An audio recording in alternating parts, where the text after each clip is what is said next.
It has begun.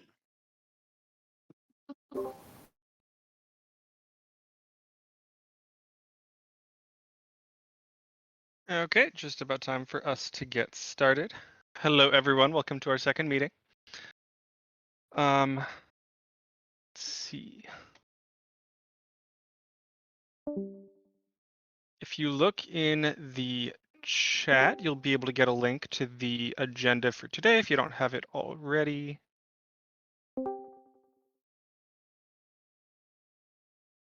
And the attendance form. Also in the chat for this meeting. This is how we're going to be tracking attendance today, so please take a moment and fill that out.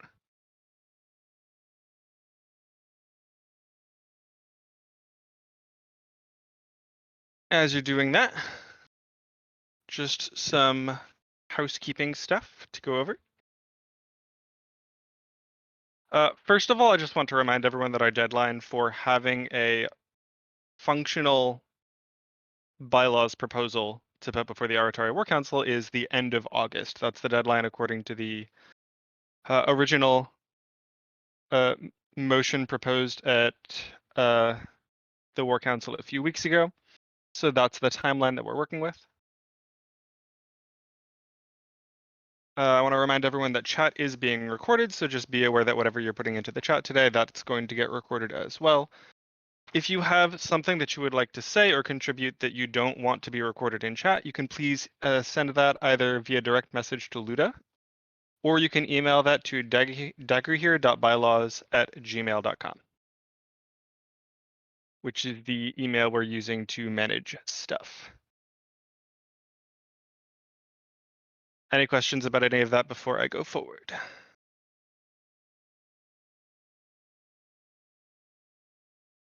Excellent. Okay.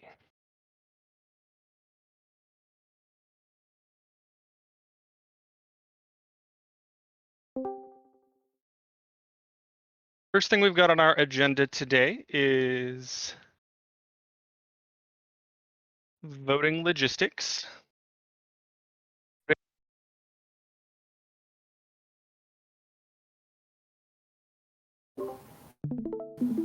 You still there? I think we lost him. I am still here. Did I disconnect? Okay, never mind. Yeah, you cut out pretty bad, at least for me. Oh, that's unfortunate. Okay. So, as a committee, we're going to be making decisions. We may or may not be getting to making decisions today. Our primary goal is to make sure that we have all of the community's input regarding options as far as a bylaws framework. We're not trying to get into the nitty-gritty details today. We're just trying to get a picture of what overarching ideas people have come up with. We saw a bunch of those last time we met, but I know that the 5 presentations and the other comments that we had were definitely not representative of all the ideas that have come from our community. So we want to make sure that everyone's voice and everyone's contributions are all being heard. When we eventually get to voting, though, we're going to need to know how this committee is going to vote. That's something that you all will need to decide on. We're going to choose between the options that you should see in front of you. I just want to check. Can everyone see the screen that I'm sharing? Yes, I can. Excellent. I cannot.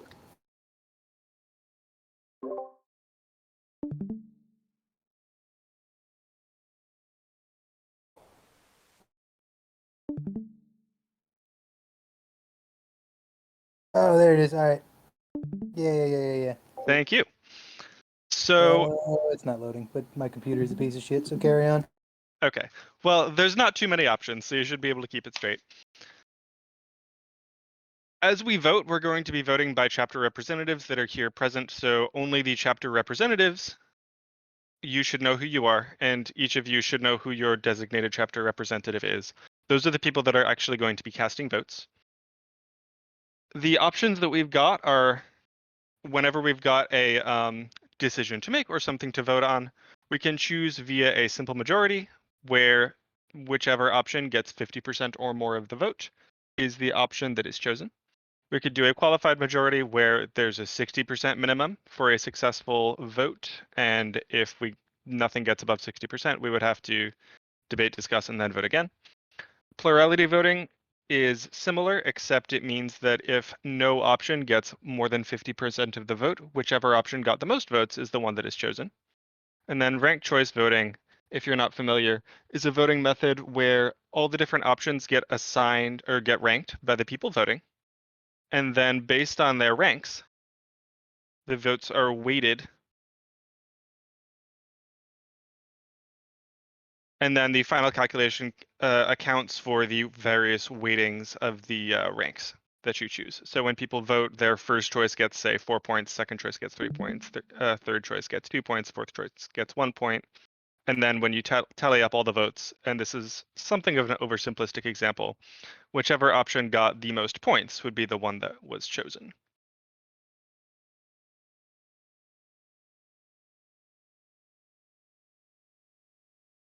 So, does anybody have any statements to make or any advocacy to make in terms of which voting method you would prefer? Hi, this is Brogar, Charlotte. I just want to make a clarification. Is this for all voting? There's no differentiation between, a binary vote or multiple choice vote? That's a good question. Do you think there should be? I mean, if you have a majority vote and there's 4 options, you may not get over 50% for single option. I think in the spirit of this committee, it's probably going to lean towards stuff that is as many people as possible, but not a majority. So you may be able to do something like a plurality or ranked choice for everything and not have to do a simple majority. But if we do simple majority, I would suggest it's only for binary decisions and not for multiple. Warren here, that makes a lot of sense to me. I think ranked choice, I feel like makes the most sense because it'll work no matter how many choices there are, and it's probably going to be the most representative of what is best for the most number of people. But I guess it's a little more complicated, so it might bog us down a little. Those are my thoughts.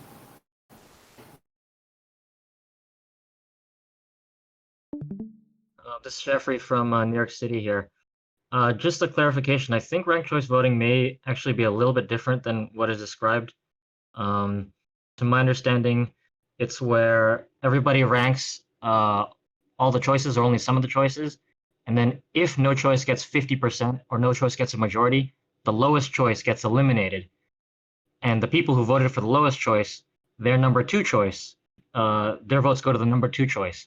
And then you retally the votes. And if no option has more than 50%, you eliminate the lowest choice then again. And everybody who voted for the lowest choice, their votes go to the next in line that they chose until there's only one choice left with more than 50% of the votes. I think that's, to my understanding, how ranked choice works. Thank you. That does actually This seem is- even better. This is Reacher. There's actually several different versions of ranked choice depending on which you're familiar with. There's a handful of different ones, but usually for more than one option, if you're trying to determine one position, ranked choice eliminates, if there's no clear winner or no majority of one, the lowest one gets eliminated until there's one clear majority. Usually, like I said, there's many versions of ranked choice.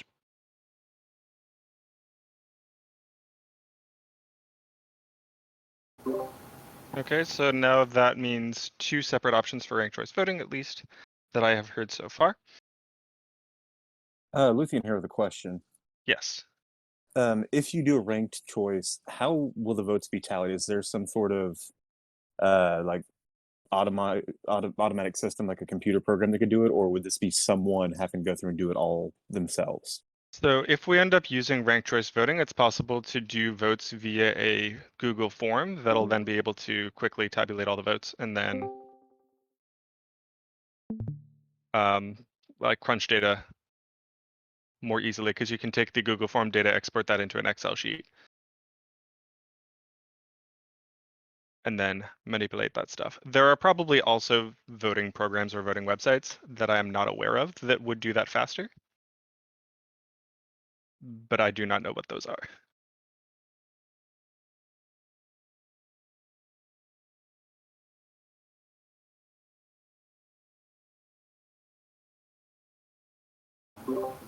Roaring again, so it kind of seems like some people like ranked choice and nobody else has any preferences, I think is the general vibe.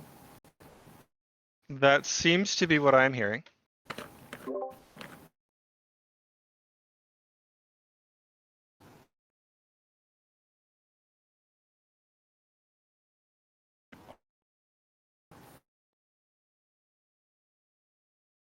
That's a good question. Do we think that some of the decisions this council will need to make are going to require a supermajority? That doesn't feel necessary if we used ranked choice. If we're just doing everything on majorities, then maybe. This is Gorbag from Oakvale.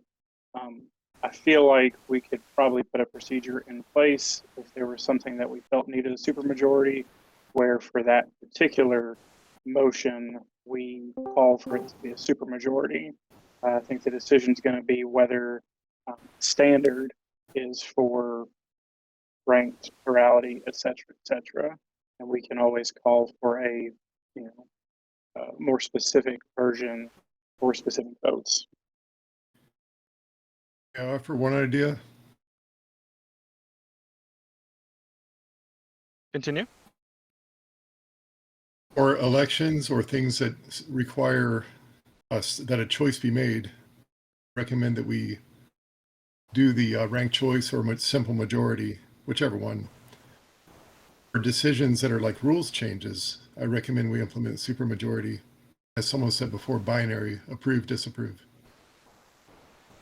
So this is specifically us deciding how this council, how this bylaws committee is going to be deciding on the new set of bylaws. And then as we develop those bylaws, we'll be able to identify and choose the voting strategies that the eventual board of directors within those bylaws is going to use. So this doesn't need to reflect the voting strategies that we will end up choosing within the bylaws that we create. 10-4. This is Sil. Yes. As a note, I will not be able to have a vote proceeding, but I recommend what Erico suggested for the council or for the committee. I think that is a very smart choice. Give us a binary for simple decisions and then ranked choice once it gets more complicated and we have several options presented in front of us. So the consensus that I think I'm hearing is that for binary votes, go for simple majority, and then for anything over 3 options, we go with ranked choice. That sounds perfect. Yeah, by the Brogar Charlotte, by the description Jeffrey gave, that if there was only 2 options, then it would automatically be the exact same as a regular simple majority vote. Yes, that's my understanding. Is ranked choice with 2 options simplifies down to exactly the same as simple majority. So let's move to make this formal decision. Chapter representatives, please go to the committee's motions and votes. First, we're just gonna, for formality's sake, vote yes or no on do we want to use simple majorities for binary votes.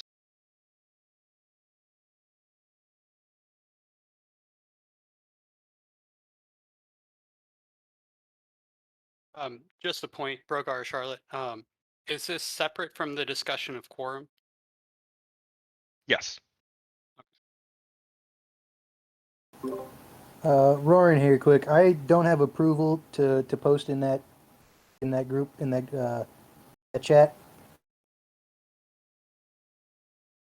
That would be Ljuda. All right, I'm good now. Thank you. Okay. I was going to say he should, Ljuda should verify, he's admin. This is Mook with Militia. I don't have rights either. Yes, Mook should have admin and Warren should also have admin. Thanks. Do that.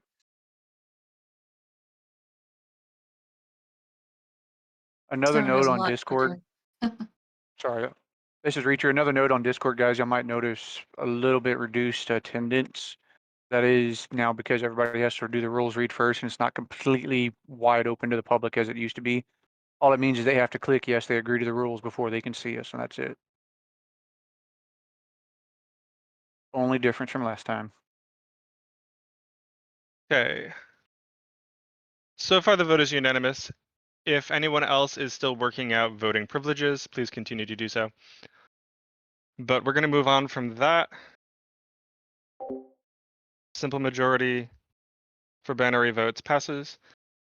Second vote, ranked choice for greater than 3 options using the first strategy underlined here, where we eliminate the least popular option until one option gets over 50% of the vote. Vote yes or no. For all votes with 3 or more options.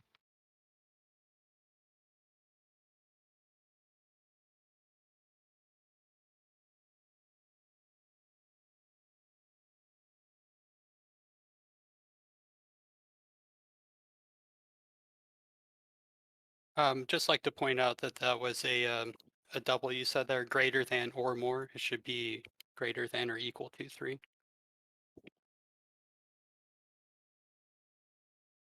Thank you.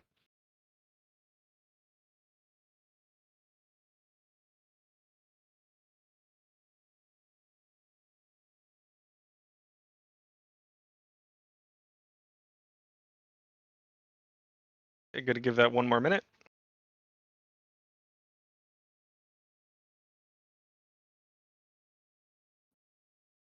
Do we want to clarify the type of rank choice with this as well? The vote was specifically for, well, the vote that I stated was for the first option described here. Okay, eliminate. Okay, thank you.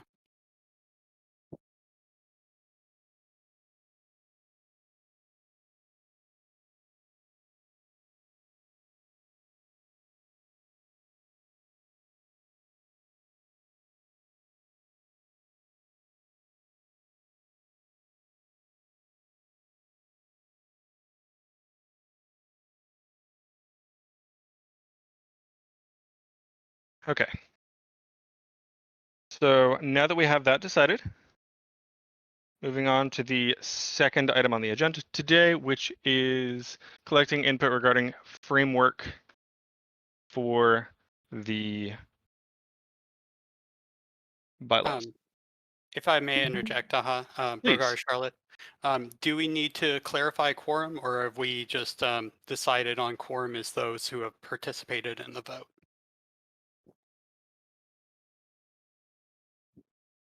That seems like something for the committee to discuss.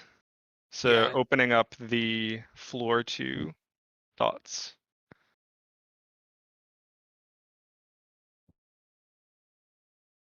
Just as input, what is our representation as a, across chapters? As far as number of chapters represented versus number of total, quote, active chapters. Ljuda, do you have that info? I can tell you how many chapters are active in this committee, but I don't have a firm understanding of how many active chapters there are in dagorhir. Fair That enough. So currently we have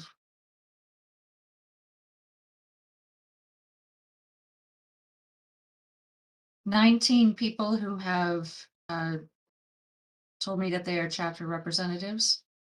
So 19 chapters. And currently today we have, I believe, 11 of those who are attending. Sorry, 12 are currently attending.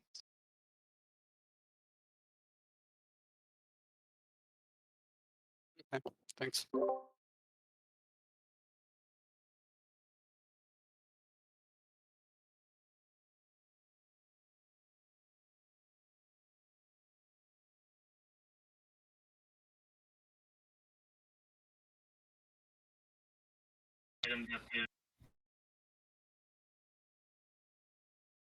I don't recall the number.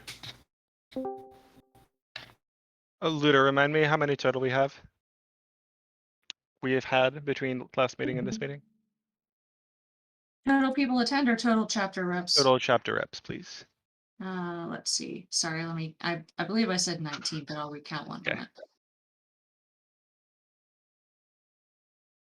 Okay, Brogar, Charlotte again. Is there any type of, I know, just looking through the Aritari motion, I think it just says that the committee proposes a bylaws, but I know people have also said, 60% of active chapters, in agreement. So what type of representation are we looking in? And is there any concern for, as time goes on, there's only 8 active chapters represented and they propose on these bylaws? Is that acceptable, or are there any concerns with that? This is Ljuda. Um, So to confirm, it was 19 chapters. And as far as voting the bylaws into existence, I believe that right now we are subject to what's currently in the bylaws, which is simply AWC and DBGA approval. However, that doesn't mean that I don't think it's not a concern. Over. Roaring here, I feel like if some chapters aren't going to send a rep and they're not going to show up and they're not going to care, I mean, we've got who we got, so we still got to vote on stuff and make shit happen. Jeffrey from New York City. Yeah, I agree. As far as these meetings go, I kind of feel like we should just go by who's here in the chat now. This is Reacher. I tend to agree. Who's here is who's here. Everybody should know they can be appointed representative, just like Hyboria just appointed somebody else for now. Who's here is who's here. Just a majority of who's here.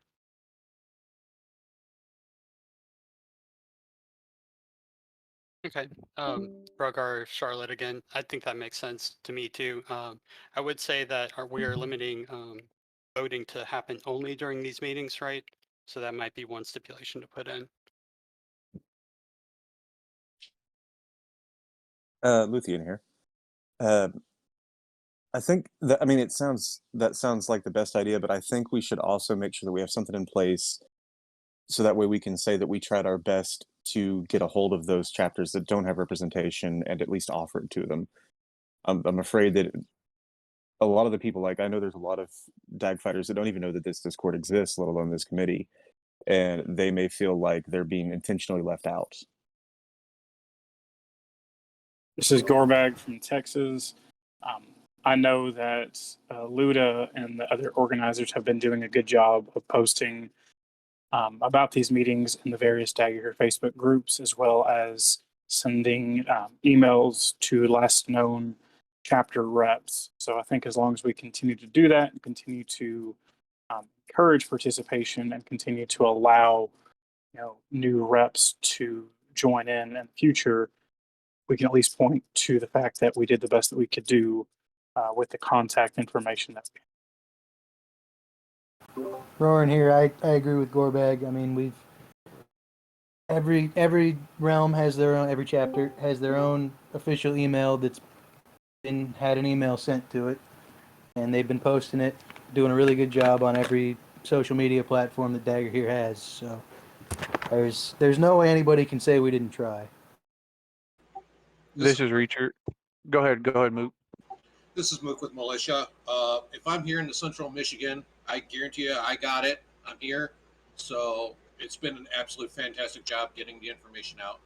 I don't think that's as much of a problem. This is Reacher again. Mook pretty much covered it, man. I've even seen it posted multiple times in the quote unquote unofficial Discords and unofficial Facebook pages. It gets reposted pretty well. Yeah, hell, it's even in the meme stash usually. Okay. Well, if anyone has suggestions or thoughts about how to better perform outreach or other methods we could be utilizing to perform outreach, please email dagorhir.bylaws@gmail.com to send us that suggestion, and please feel free to step in and forward the meeting announcements to everyone you know that might be interested. So far, the thoughts I have heard are that we should just assume that whichever chapters are attending any formal meeting constitutes a quorum, and make sure that voting only occurs during formal announced meetings. Is that correct? And does anyone have any other additions or other alternatives to propose? This is Brian from Rising. That's correct.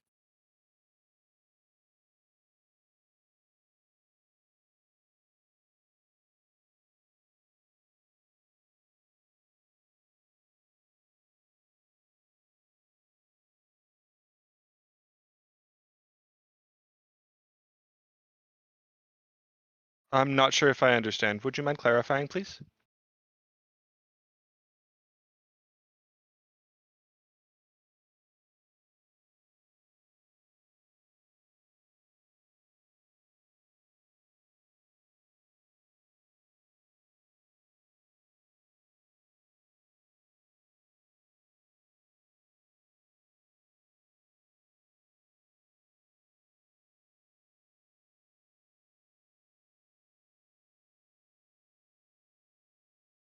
This is Gorbag from Texas.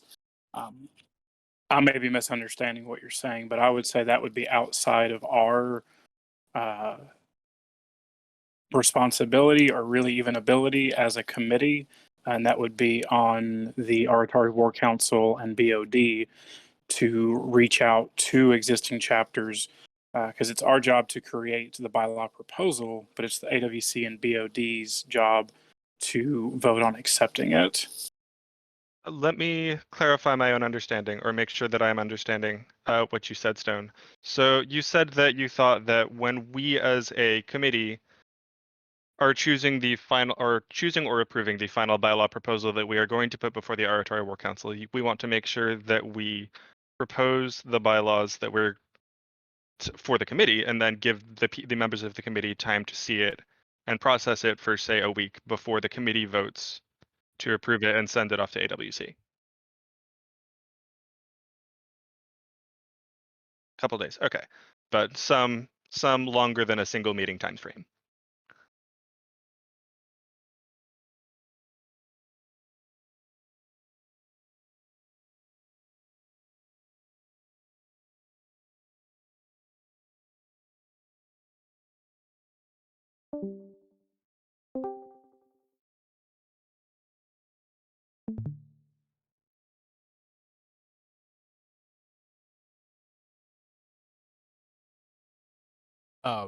This is Tiberius, if I may expand on that idea real quick.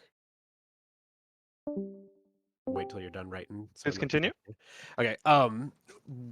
Along that thought process, one of the things that I was gonna say when you were talking about it, I do think that before we vote on whatever the final thing that we're going to present to the AWC should be, I think there should be a week-long period. Have a meeting on Sunday, give all the chapter reps that are here enough time to communicate and go over it with all the people that they are representing.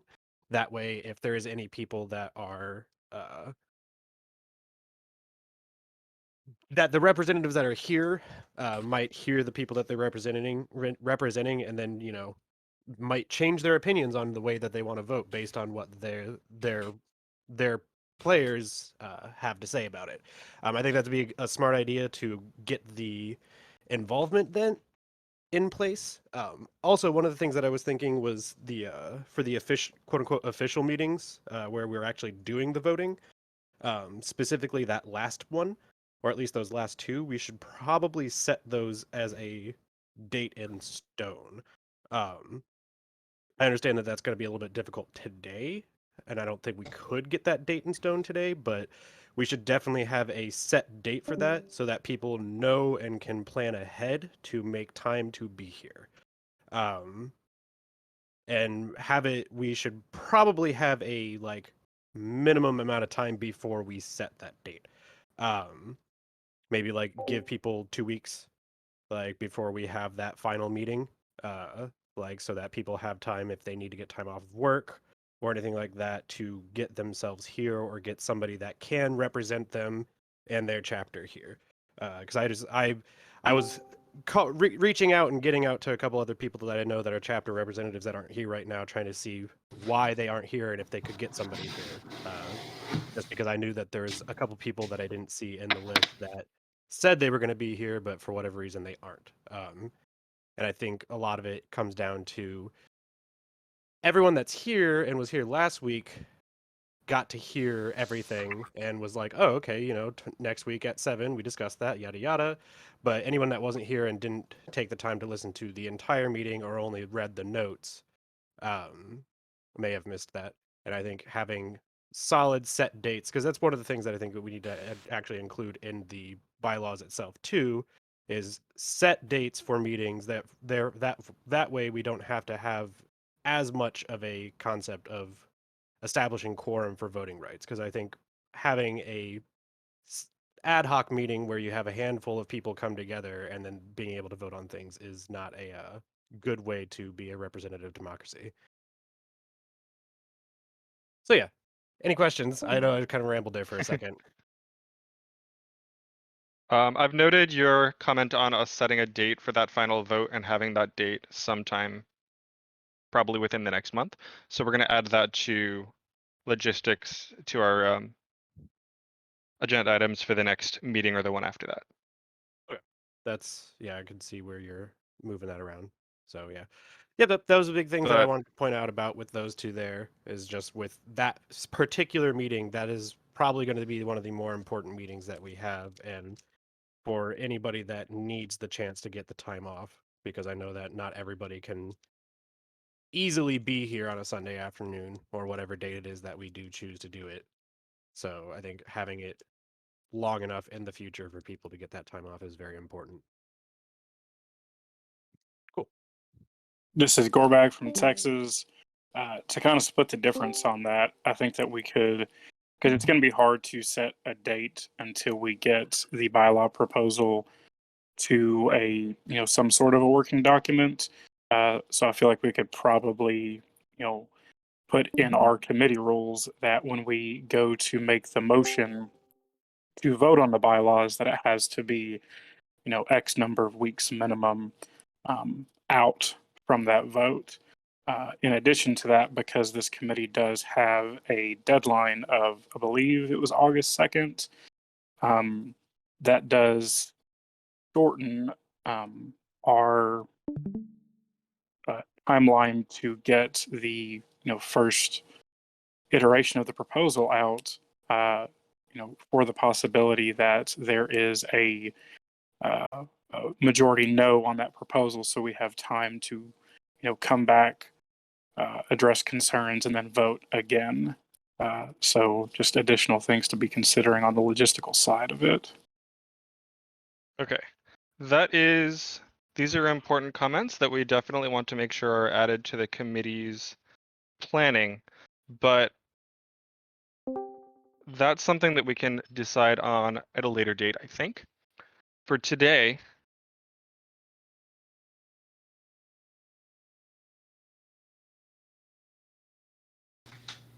the items under consideration now are what determines quorum for this as a voting body, and then we can discuss things relating to our final vote perhaps during our next meeting, because we have a few other agenda items to get to today and I want to make sure that we don't run super long. Does anyone object to delaying this item to our next meeting?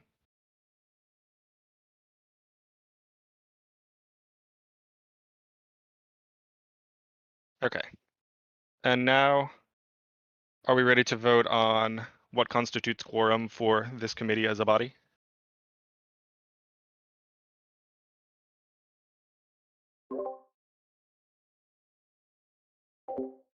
Yeah, let's get to it. So the next vote is going to be yes or no. Does the simple attendance of any given meeting, any given formal meeting of this body constitute quorum?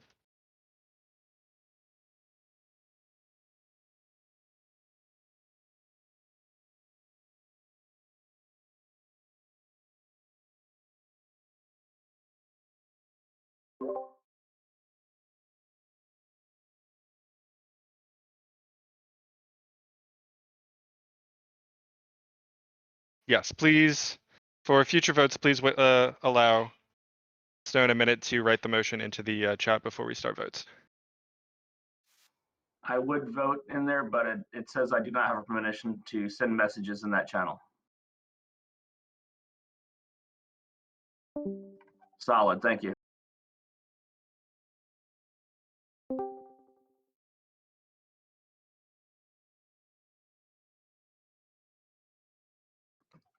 As it stands right now, we have not gotten our contract back to dagorhir, so we are still a chapter.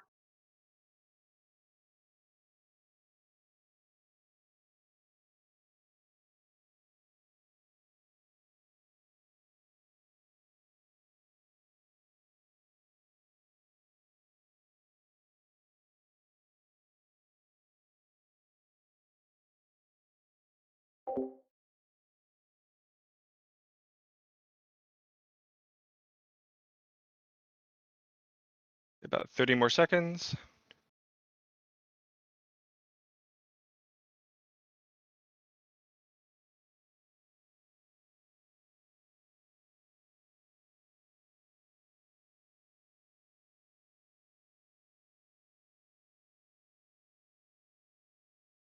Okay. Moving on to agenda item number 2. Whoops.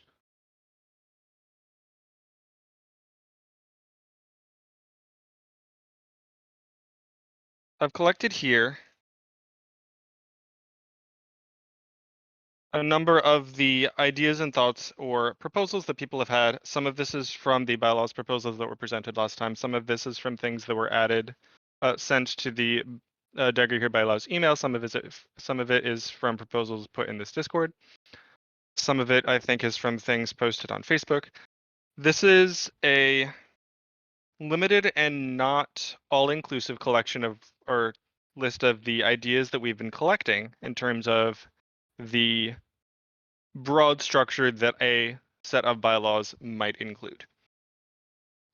This has been organized into some categories. The first category is leadership bodies. The categories are all listed on the agenda for your reference.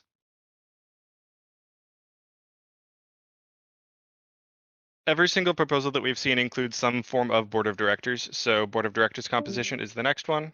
The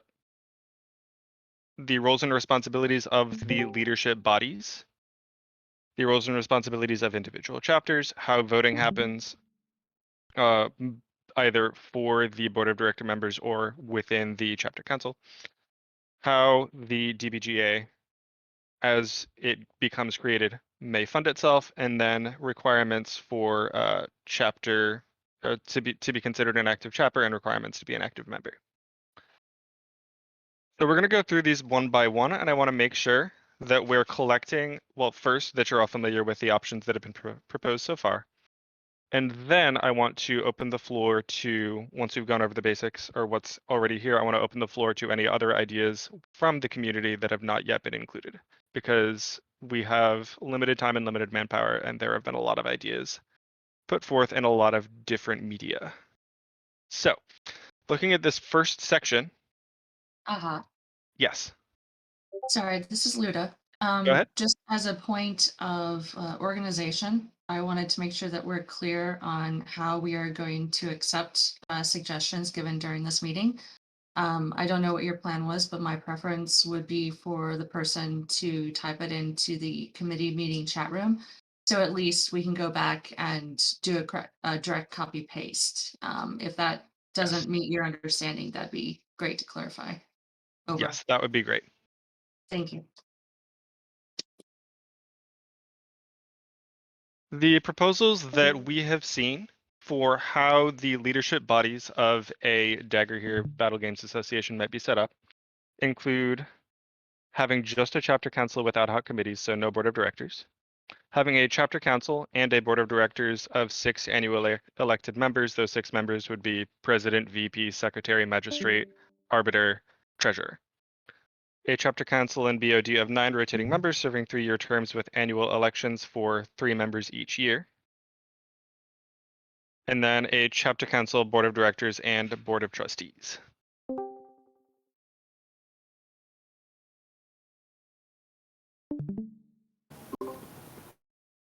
So, yes. Nothing, carry on. Okay. So, are there any other proposals for ways that the leadership bodies of the DBGA could be set up? Roaring here. I think the having a chapter council and a board of directors one seems good, but I'm not certain that magistrate would be a necessary position at the national level, just because, from my understanding, the magistrate's primary function is to run Aratari battles, and there's no, Okay. at this time, there are no nationally organized dagorhir battles, so that doesn't Noted. seem like a necessary thing to have. But otherwise, that one sounds pretty good.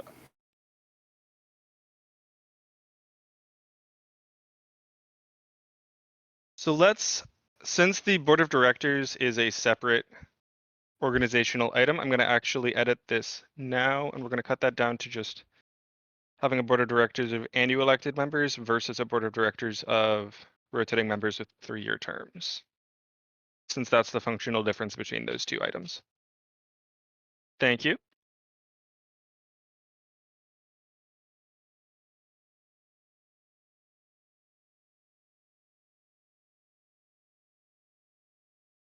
There is as a point of clarification, there is a notable difference between a board of directors that is like president, vice president as the board versus a board of directors who operates as to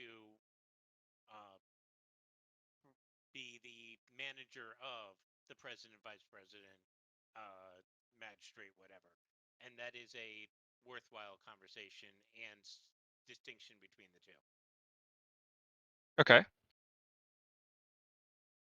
That is a good point. So let's start with that conversation, and then once we've got that sort of that difference hammered out, we can add that to the chat, and I can add it here.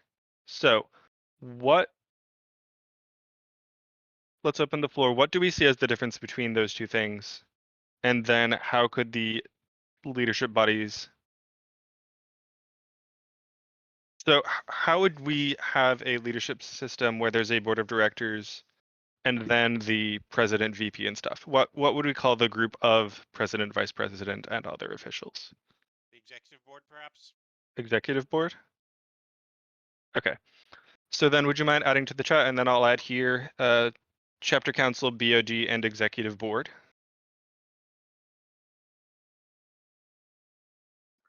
How is it that the board of directors and the executive board are supposed to be separate? I thought we were looking at this from a business perspective. That is a good question. That is a more typical business setup than where I'm looking at a lot of not-for-profits, where the board of directors' job is to make sure that the president of the company is doing their job. They're not supposed to be doing the day-to-day activities. Their job is to oversee and be enough of a voice from outside the ends of the day-to-day business to either attend to bigger matters and strategic matters, and or to attend to like, hey, is the person who is the president or arbiter or whatever doing their job, or are they not, and that needs to be attended? That is a more standard business setup.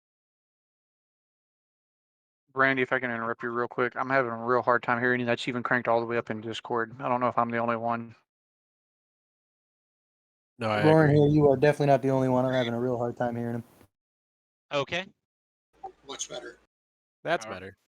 Okay. Repositioned mic. All right. I'll repeat. I apologize. Where it is to Sai's point, it is a more traditional business setup for the most part, especially in the not-for-profit world, where you have a board of directors that is distinct from the executive council. The president is usually not on the board of directors at all. The board of directors' job is to work on some of the strategic, work on make sure that their budget, and make sure that is going well, and make sure the executive board is doing their job, specifically the president, but everyone on the executives is doing what they're supposed to be doing, and that there's enough people there so that it's harder for two people to gang up and make problems. So that is the gist of the proposal. Thank you. I So just want to remind. Sorry. essentially, it's just someone to hold another person accountable for their position. Yes, without having, I can think of at least a couple of situations we've had, even recently, where people on what I would call the executive board needed to be replaced for good and bad reasons. It doesn't really matter. But having that board of directors be able to make the executive decision without it being a giant train wreck. This is Gorbag out of Texas. Just trying to simplify this down a little bit. And to your point, is there basically like two bodies then that in essence could match our chapter council and what we're referring to as a board of directors? Where I think there's been multiple points of confusion based on side conversations I've had is that the board of directors is not the president, vice president, arbiter. It is a council of 9, give or take, people whose job it is for a 3-year term to make sure that the game and organization of dagorhir is running well. So then it would be a 3-body system with a chapter council, a board of directors, and an executive arm? I think I'm not sure about how I feel about the chapter council, and that is a different, that would probably be best served as a different thing altogether. In so much as dagorhir should not care much about what Aratari's doing unless it involves the national game, and Aratari should only care about what dagorhir is doing unless it involves their local chapter and changes rules that they're like, wait, what did you do? What do you mean no archers? What? So are you saying that the chapter council then is just Aratari? No, I'm saying the chapter council. I'm not sure the point of the chapter council. I would, in my opinion, right now, open to change. I would not entertain the chapter council as anything particularly meaningful. Okay, I was just If I confused might- where Aratari came into the picture. Yeah, I was using it as a for instance. Sorry. Okay. All right, if I might, I'd like to jump in and try and explain some. This is Cy from Zornvongal in Virginia. Please go ahead. Thank you. All right, so the intent that he's trying to get to is trying to find a way to maintain positive structure for business purposes of dagorhir. Looking at dagorhir as the main franchisee organization or the franchisor organization, and each chapter being a franchise of dagorhir. Whereas so long as McDonald's is selling the same Big Mac and large fries at every location, each location is good to go.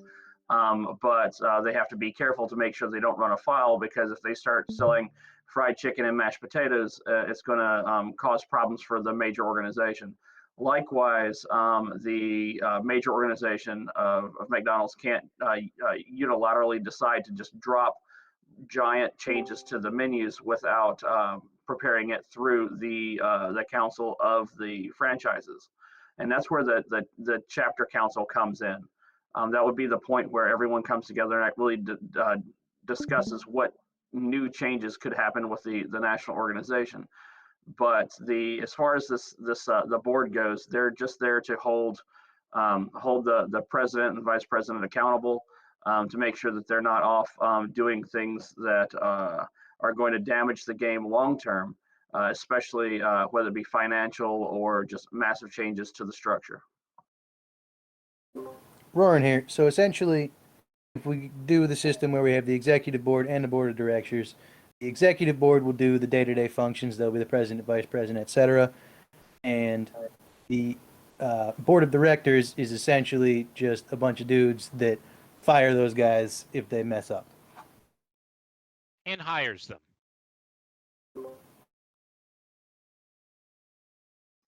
You see, the problem with that and hires them is that a major portion of this argument towards the maintenance of dagorhir on the whole by the chapter membership shows that the chapters now no longer have real say in that. They only have the chance to hopefully hire the board members. That's it.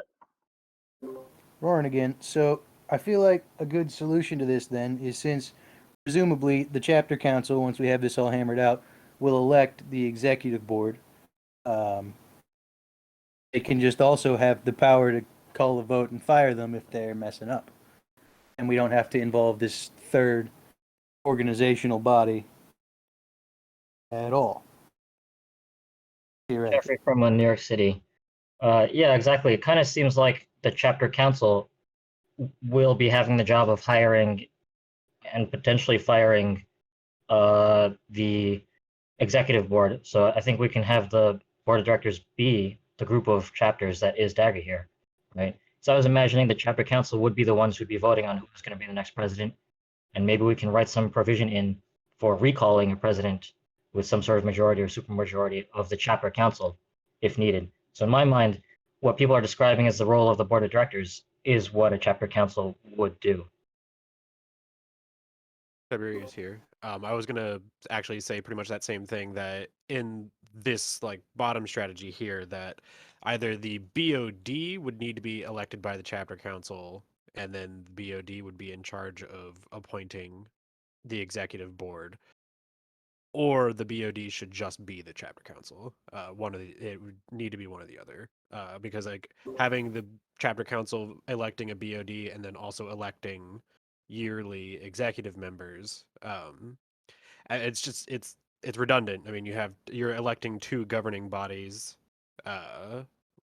from a third governing body when you could just have the responsibilities of the BOD be put upon the chapter council.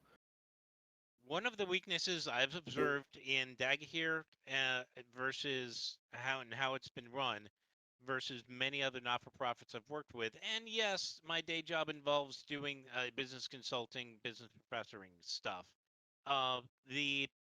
is that we don't have a regular set, our agenda changes every year. It isn't nearly enough time to get an agenda even started sometimes, yet alone seen through. And the other major thing I'm seeing is that the board of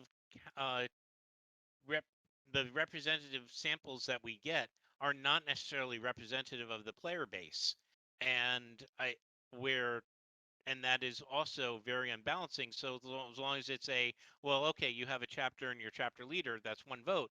You're missing, in some cases, you're missing the votes of 3 people. In other chapters, you're missing the vote of 200 people. So what are you suggesting then with who would be electing the board of directors, I guess, is the big concern that I have with your specific proposal, because you haven't really defined that. Yes, I just purposely left that a little vague because I think that is something that should be open to discussion. My opinion is that that voting should be any active member of the dagorhir community. And whether or not the board of directors, and this goes into the fundraising aspect, maybe it's dues paying members, maybe it's some other qualification or a combination therein, I don't know. And there's probably a couple of different good hybrid answers in there. I don't want to talk about that right now.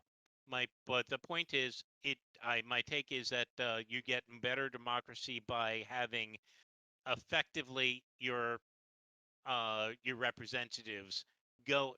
You're electing your representatives. Here's the top 3 vote getters, and their job is to help make sure that dagorhir is staying on track. Okay. And yes, one person, one vote, one active member, one vote. Okay. So in terms of which of these options is overall preferred, that's a discussion for another time. Today, we just want to make sure that we have all of the ideas that everyone is wanting to put forward. So that concept, as far as a organizational structure, has now been included. Thank you very much. Did that get written down in the chat as well for our records later? If not, please do that now. And then voting is a separate item, so we will be getting to different voting options and whether we want to do one person, one vote, or one chapter, one vote stuff separately. Any other ideas or different organizational structures for how the leadership bodies could be organized? This is Brogar of Charlotte. Just to speak to the line where it says chapter council, board of directors, and trustees. Yes. I know I made a comment about this before, but at least clarifying. The idea of trustees originally was that there would be, a small group that held ownership of the IP. That was kind of a compromise between, transferring fully out of the Atari. But I've kind of, personally transformed that into more of a, somewhat of a spirit of dagorhir oversight, so that there are people who don't have any power over, firing or hiring. They don't have any power over legislation, but they are able to say, hey, this is a change to, the dagorhir manual of arms that is not in keeping with the spirit, and we are going to reject it. And then it would be bounced back to where it has to have, a greater majority to pass the change.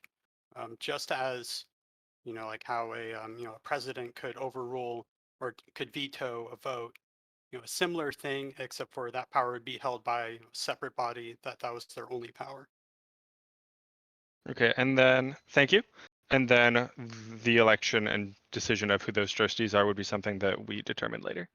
Yes, by the bylaws. Thank you. So options for board of directors, or just for the sake of clarity, executive board composition.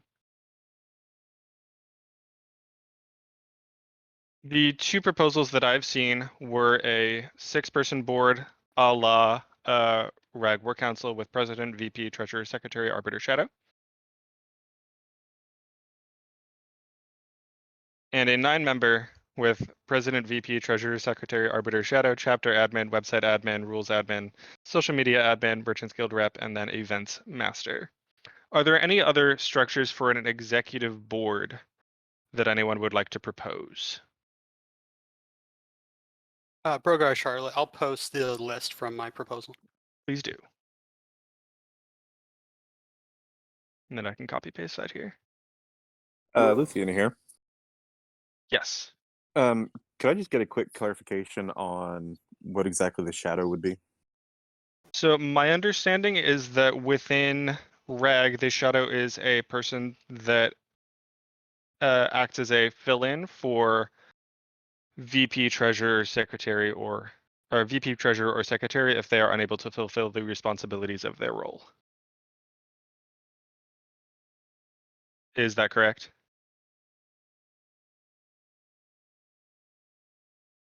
So essentially it's an understudy?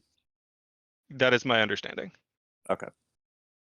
I think there was a level of understudy as well as a level of person training to do a role fully in the future, at least in the original shadow role for Ragnarok as it was described.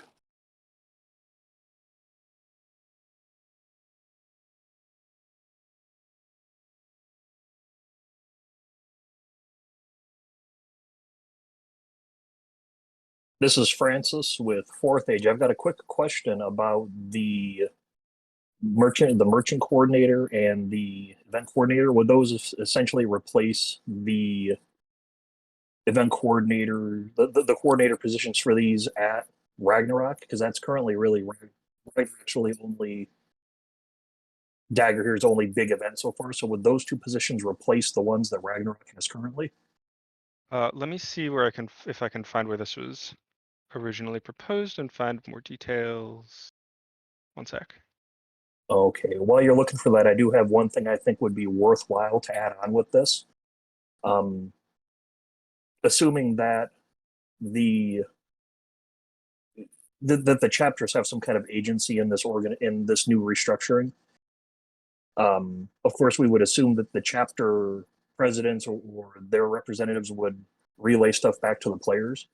I think it would be really worthwhile to consider having some kind of PR person in with the elected body, because one of the big issues that's led us to this point is a lack of communication from the board over time.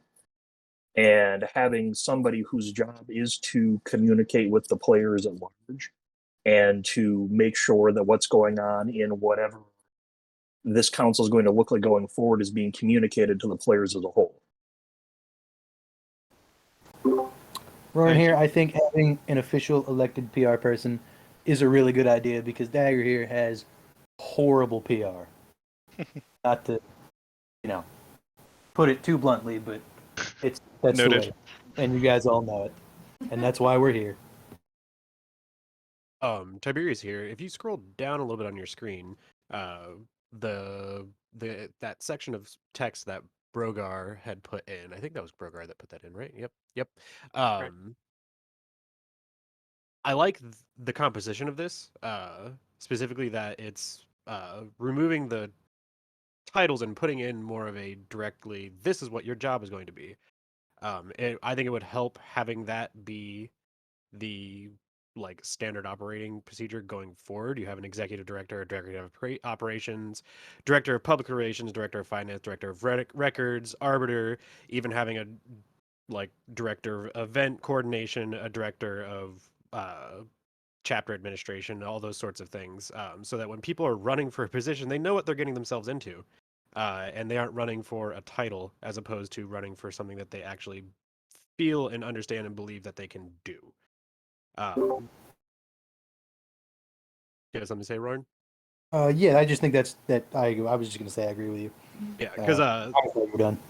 With this whole 9-member thing, you have all these different positions and whatnot, and it's kind of I feel like it's kind of redundant because a lot of these sort of things like website administration and all these social media administrations are things that are supposed to be the other positions' jobs currently, from what I understand. So why not just remove those titles? Things like treasurer and secretary make sense because those are actual jobs that if you are going to be running for treasurer, you understand you're going to be dealing with finances. Somebody that's running for president might think that they're running to deal with executive administration as opposed to social media public relations, and I think defining those roles that people would be running for with a title that is representative of their actual responsibilities makes more sense. And then inadvertently, I think it removes the fears of people having running for a position of observed power. Being able to say, yes, I'm the president of dagorhir, as opposed to saying, yes, I'm the director of operations of dagorhir. Some people might misuse that or misunderstand that for what they're getting themselves into. Okay. Noted.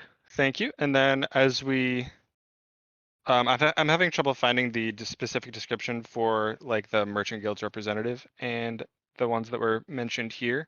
So I'm gonna have to look those up later. Give me just a minute. I think I have that one saved on the computer. But yeah, when we get to eventually debating and voting on these things, we will rephrase all of this stuff to better reflect the roles and responsibilities of the responsibilities of each role rather than having titles like president, VP, etc. This is Gorbag here. I've got the definition for the Merchants Guild and the Events Minister pulled up here. I believe that was from Randy's proposal. The Merchants Guild may elect among registered, recognized merchants one representative.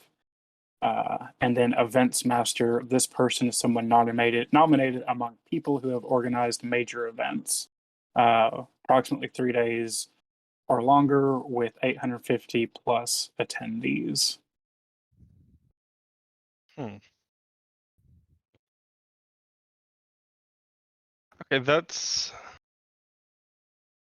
is that just so that those two groups have a voice in the, I assume, okay, so I'm just assuming that that's the function of those roles is so that for example, the merchants that come to many DAG events, for example, have a voice within the board of directors. If I may, real quick, I just in the committee meeting chat, I just posted a link to that whole doc. So Thank you. if you want to take a look at that real quick. Inversely, I don't remember the exact law about it, but from my understanding of it, I saw it was in one of the discussions on, I think, the Artari page. When it comes to things like merchants, and our specific tax bracket, or not bracket, but like our specific, what we are labeled as a non-profit tax status, people who have actual investments as far as being merchants or family cannot be elected to any sort of board of directed position. It's a breach of fiduciary something or the other. Brutilis knows more about it exactly. He had the exact law. Just as a general note for people to understand, when we could and should have a Merchants Guild representative, but they cannot, from my understanding, be an actual merchant. That is So it would 100% function as an bullshit. advisory role. Yeah. And I'm going to call that 100%, 73% bullshit, because that would invalidate just about every single stonking local board, chambers of commerce on Earth. That's why I Chambers of call that Commerce anonymous. are different. I would message Brutilis about it if you could. This is a C7, not a C3. If it was a C3, it would be an entirely different situation. Okay, I'm willing to be more further informed about that, but that's I'll try to I get you think the it's a exact. nonsense. I'll try to get you the exact thing. I know it's a specifically a state of Maryland thing. I'll try to make sure I can get you. I know you asked for it a while ago. I just hadn't gotten. No one had messaged me the actual information for me to forward to you yet. I'm sorry about that. Okay. Well, Jeffrey that from City. I'm sorry, just on a different topic. If there are things that we like from multiple of these different proposals, when we ultimately decide, can we like pick and choose different things from here to put together instead of voting just on one of these different options? Yes. So the goal for the discussion section is going to be for us to discuss and decide on several options for us to vote on, some combination of the proposals here. So the proposals here aren't necessarily the specific items that are going to be voted on. Our choices are going to be subject to discussion and debate at a later time.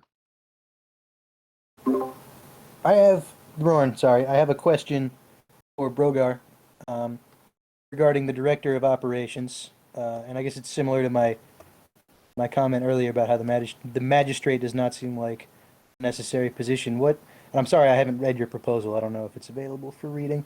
I haven't had a lot of time lately, but is there what's the purpose of the director of operations? What operations do they direct? Are you envisioning like a future for DAG where we have nationally organized events, and that's sort of a stopgap for that, or what's the deal?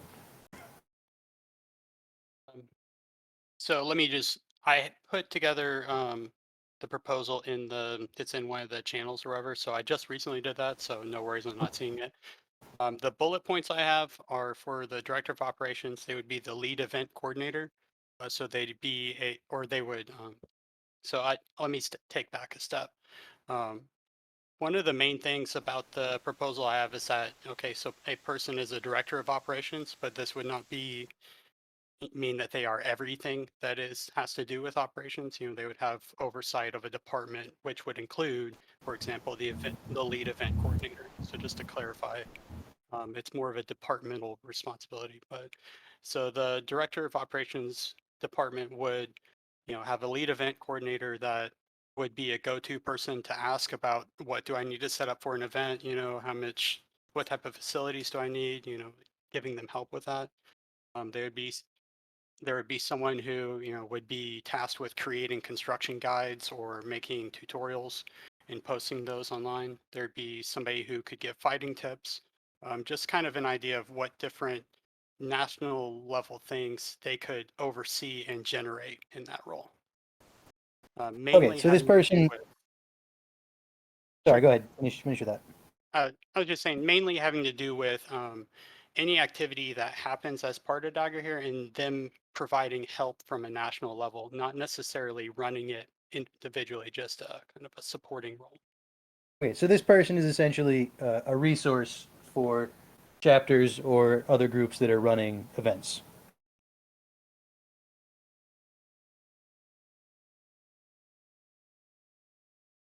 It won't be directly responsible for running every dagorhir event, or for running specific ones. I mean, I wouldn't, exclude it as a possibility that DBGA could host an event, but that's not. Oh yeah, that would be a really cool place to get to going forward, for sure. But yeah. This is Sil. In my proposal, I took the magistrate, or we could make him the director of operations. I gave him the specific responsibility of once a chapter has been approved by the president, that chapter's paperwork and all that would be handed over to operations, and operations would make sure that everyone is maintaining the status quo going forward, that the chapter council is validated, so that like the chapter council is going to run itself, but overseeing the chapter council from an administrative standpoint is the director of operations, magistrate, whatever you want to call him. So that's how I saw the role. Yeah, just gonna- Brogar or Charlotte. I was just. Oh, I'm sorry. You can go ahead. Sorry, I just want to interject for a second. It is 8:12, so we're at an hour and 12 minutes. We have a number of items also on the agenda that we may not get to tonight in a timely fashion. Are we going to call this at 8:30, at 9 o'clock? What time frame should we call this meeting and push the remaining items to next week?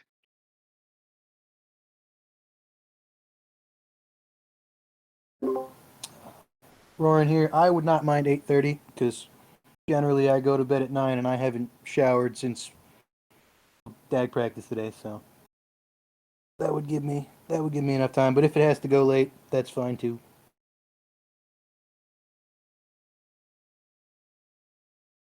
Any objections to 8:30 Eastern time? That sounds good. Okay. Whoever, I forget who was about to talk, but please continue. Brogar or Charlotte. I agree. The main operation of the national is registration of chapters. So that may be something that's kind of and that's kind of like the magistrate role. That's how I had it originally, but I had kind of expanded into the lead event coordinator, and it kind of all is encompassing. So it may need to be rebroken up. I kind of distributed the chapter administration to the Department of Records, but it doesn't really matter to me. Roaring here, that does seem like a better place for that to be. Director of Records keeps records of chapters. That all kind of makes sense.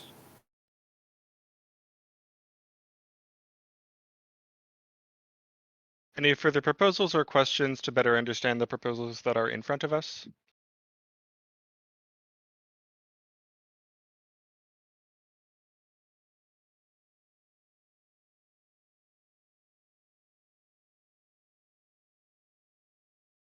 Next section, and probably the last one for today.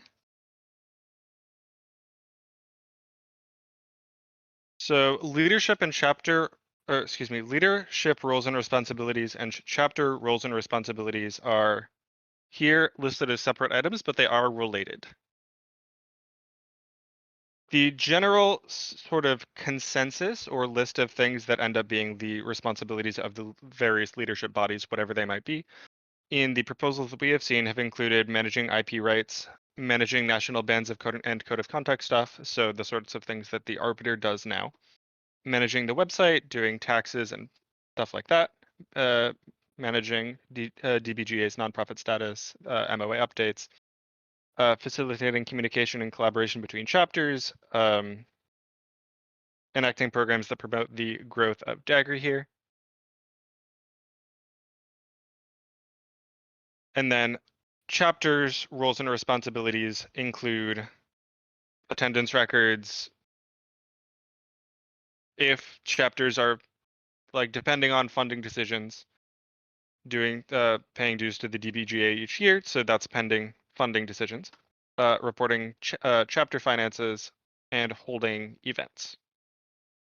Are there any other roles and responsibilities that we think the leadership bodies should have or the chapters should have that are not currently listed?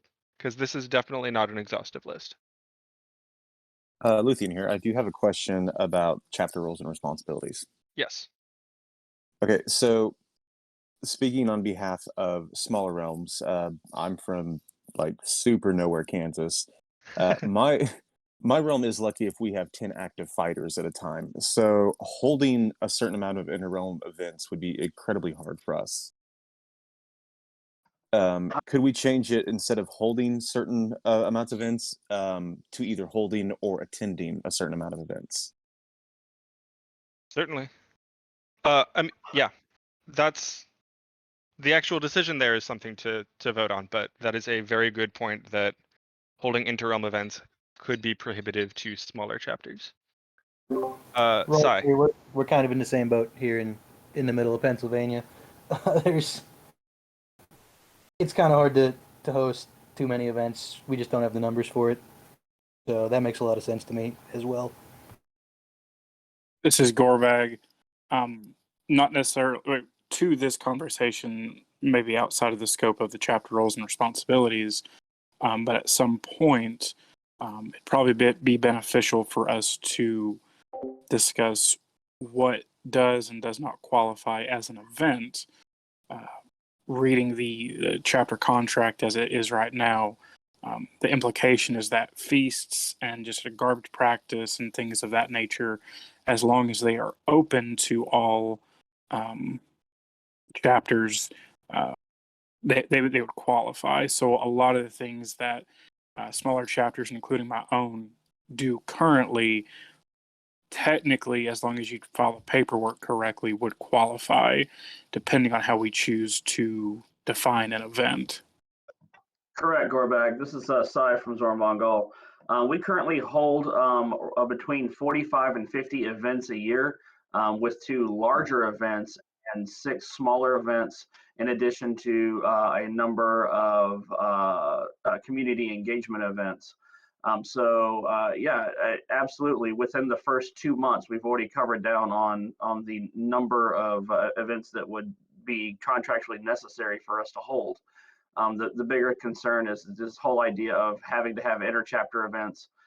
You can't force people to come. You can't force people to arrive. But if you're holding it open, as we always have to anyways, as chapters and not units, then I don't see any reason why we would need to change the wording of the current definition as it's maintained inside of the chapter contract. Tiberius here real quick. On that, I think Hey, Tiberius, I think Stone had his hand up right after I did. Oh, okay. I'm sorry. Go ahead, Stone.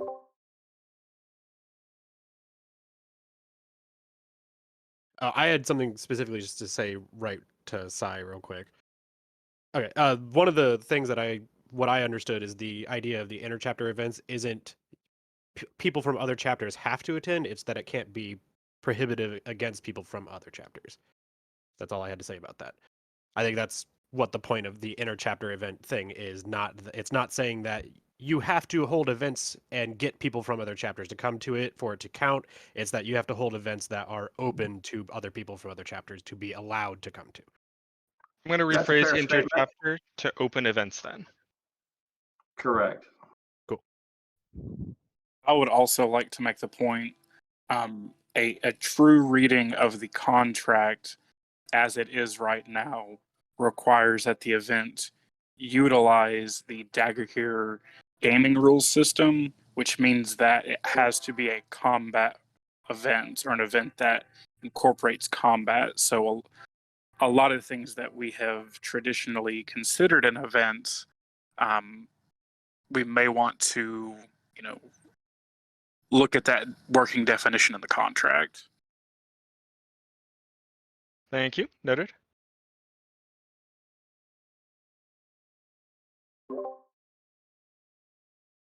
Stone, did you have something to add? Yes.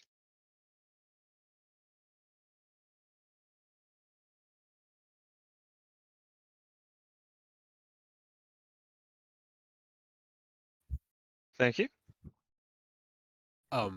If I may, I have something for the leadership roles and responsibilities section as Please well. continue. Public relations.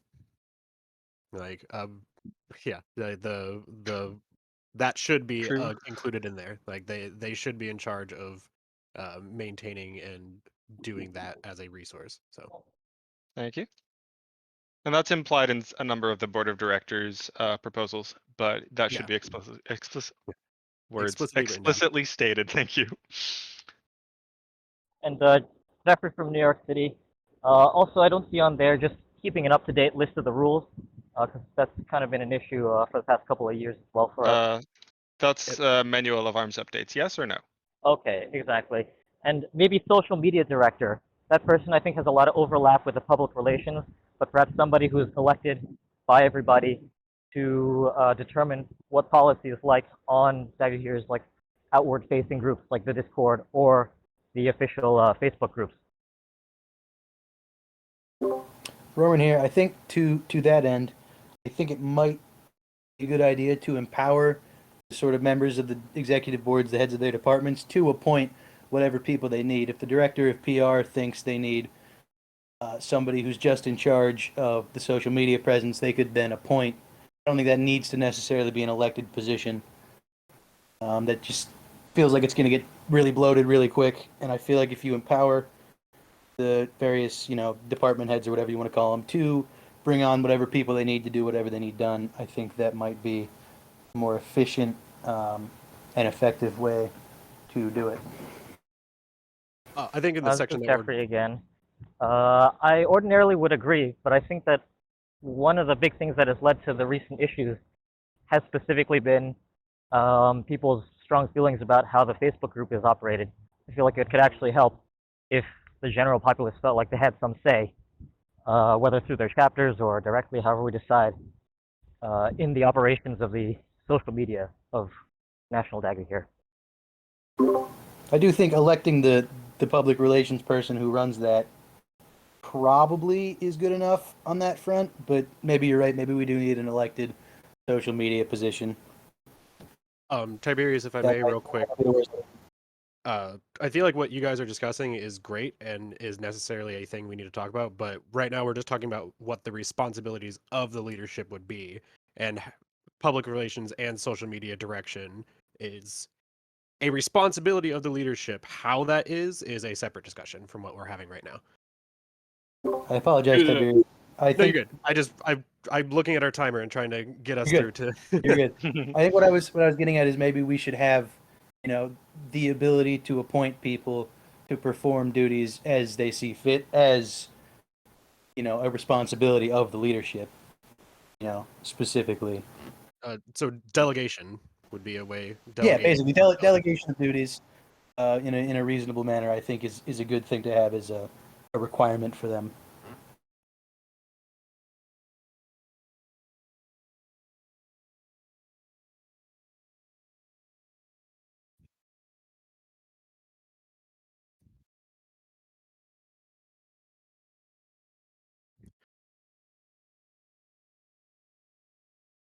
Thank you.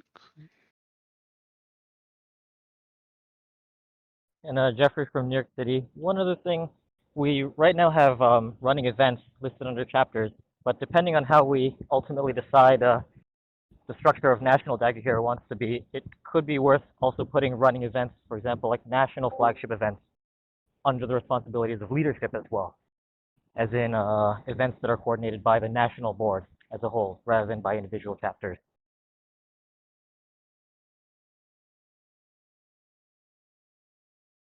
Thank you. Tiberius here again. In the chapter responsibilities section, I think there should be perhaps a parenthesis around the section that says something about dues, since that's not a solid and defined things. The filing of attendance records for this purpose of dues is how that reads, in my opinion. Yeah, I think that's a good little bit right there, just having it in Thank you. question. Excellent addition. Thank you. Not to be contrary, but under the current contract, if a chapter does have dues, it is a requirement that they maintain a record of them that they can turn over. So, yeah. I think that would fall under the other report all finances for the year. That's reporting said chapter's finances. The first one is reporting the dues for the DBGA, which like is not something that has ever been put into place. So I think having the two things there separate is a good idea. I'm just going to Fair point. separate. So one of the things about the whole dues situation, it's something that we found locally. We stood up as a C7 before we made our contract with dagorhir. So all dues for our membership has been membership of the C7, not for the chapter. And so the chapter itself doesn't have any dues. However, the organization does. It's one of those things that has been maintained for years now. If that is to change, that's going to need to be defined clearly within this next proposed contract. The specifics of chapter contract adjustments are definitely important, but those are something to be determined as we're writing the bylaws themselves. But that is a good note. Okay, we have 3 minutes. Any other additions for leadership roles and responsibilities or chapter roles and responsibilities? I don't know if it's outside of the scope of this discussion, but I think it might be relevant to also put the creation and maintenance of position handbook under chapter roles and responsibilities as well. Okay.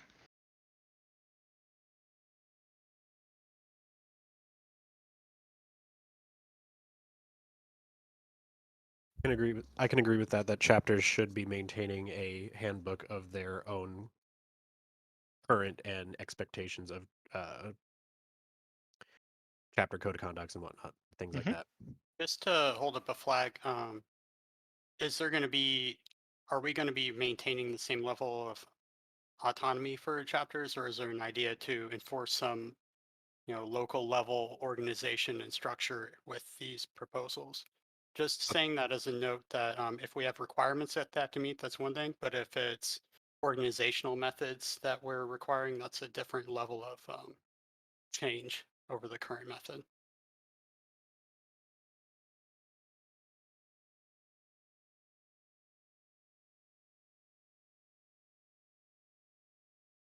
That is something that, sorry, go ahead. I was going to say, I think some of that is to be decided. I think that at this point, any method of enforcement, is more than what we have right now. So a lot of it is going to be difficult moving forward. Yeah, I think that's something that we're going to end up talking about and discussing under the chapter requirements, where we did. So that would be when we're talking about like what defines an active chapter, and what requirements does the chapter need to meet to qualify as like a member of DBGA and have a place on the chapter committee or the chapter council, etc., or whatever body fulfills that role. This is Ljuda. Yes. There was an idea posted in the chat room from Jareth. I think that this is for overall structure. What about a cross-game ambassador? Yes. So I added that to the bottom of the executive board composition. And then I'll also add that to leadership roles and responsibilities. Thank you. Thank you. This is Tiberius real quick to answer about what I said about the creation and maintenance of a chapter position handbook and accountability data. That would be how your chapter runs things. It wouldn't be it wouldn't be that the leadership in the national organization creates a handbook of how you run your chapter. It's just that you as a chapter should have a handbook of your chapter's leadership and stuff like that on hand, so that people that are coming into it and other people that are going to be taking positions of responsibility within your chapter have a documented thing, and also so that for people communicating with your chapter, I think it would be a helpful tool for other people to know who to get in touch with for different things. since other chapters can have different positions and different titles for things and whatnot. Ladies and gentlemen, it is now 8:30. Okay, I think it sounds like we're about done with talking about these first 4 sections of our framework.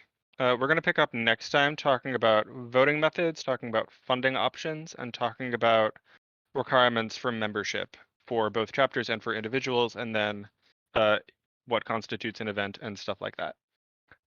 Depending on how long that takes during our next meeting, we may get to starting to discuss and vote on creating our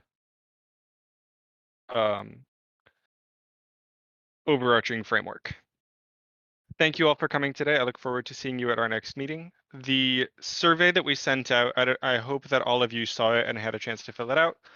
Overwhelmingly suggested that the greatest availability was 7 p.m. Eastern Time on Sundays. If you did not see that availability survey, I'm going to put the link in the chat now for you to fill out for our next meeting. But pending surprises with further data, I believe our next meeting is going to be Sunday the 13th at 7 p.m. Eastern Time.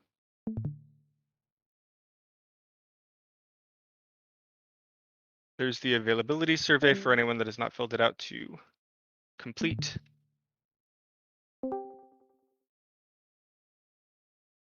Any other business before we break?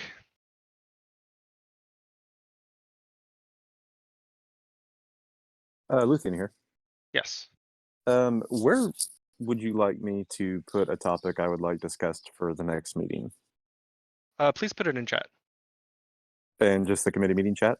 Yeah, committee meeting Okay. chat, or if you'd rather it be private, send it to the dagorhir.bylaws at gmail.com. Okay, thanks.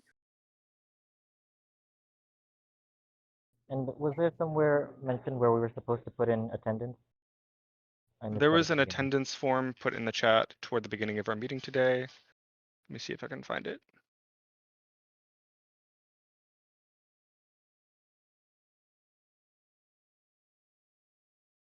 I can post it if you want me to. Please do, thank you. Yeah, I got it reposted. Okay. Thanks. Brogar, And Charlie, then just go a ahead. organizational thing if you have time. Is there going to be a collection for all of the votes that have been cast and the results of those votes someplace that they're visible? We can post. We haven't talked about whether we want to publicize who voted what, but we can post the voting results for each motion. Just as a way to Publicly. keep track of it, I think. Yeah. Yeah, that is something that we can do. Thank you. It will be difficult going back and looking at the votes for today, since some of them were posted before the motion that was being voted on was posted. But it should be doable looking at the times. It might be tough today. Yeah. I think the first people that voted on each proposal listed what they were voting for, so that should give us the data that we need.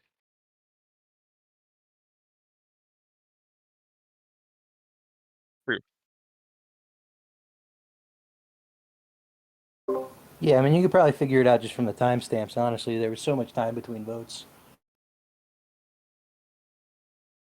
The only one that there might be issue with was the 2 votes on how this committee votes, but I think we'll be fine. Would you be interested in using like a bot that can track it? Because I know I've used like Pollbot to do votes. The only issue is that they can still be modified after the vote is closed. So you may want to copy and paste it as a static image or something like that. That's definitely something to follow up with. Ljuda and Stone are the people that are managing the voting logistics. Brogar, does a Pollbot use Reacts to vote? Yeah, it does. You Okay. can also do a multiple choice poll as well. Okay. My biggest issue with Reacts, and I wrote it out with Stone in when we were discussing other things, is the ability exists to go in and just completely remove reactions, basically removing that person's vote.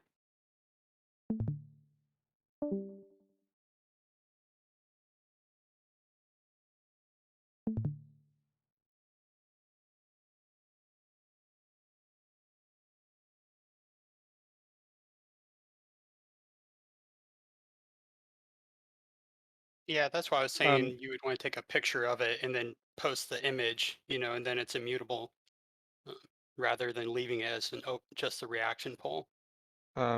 Just to reiterate, ahead. once we decide on final voting procedures, please send that info to dagorhir.bylaws@gmail.com. Secondly, are we still recording? Okay. So just so that everyone's aware, we are still recording, and then please let us know when the recording is over.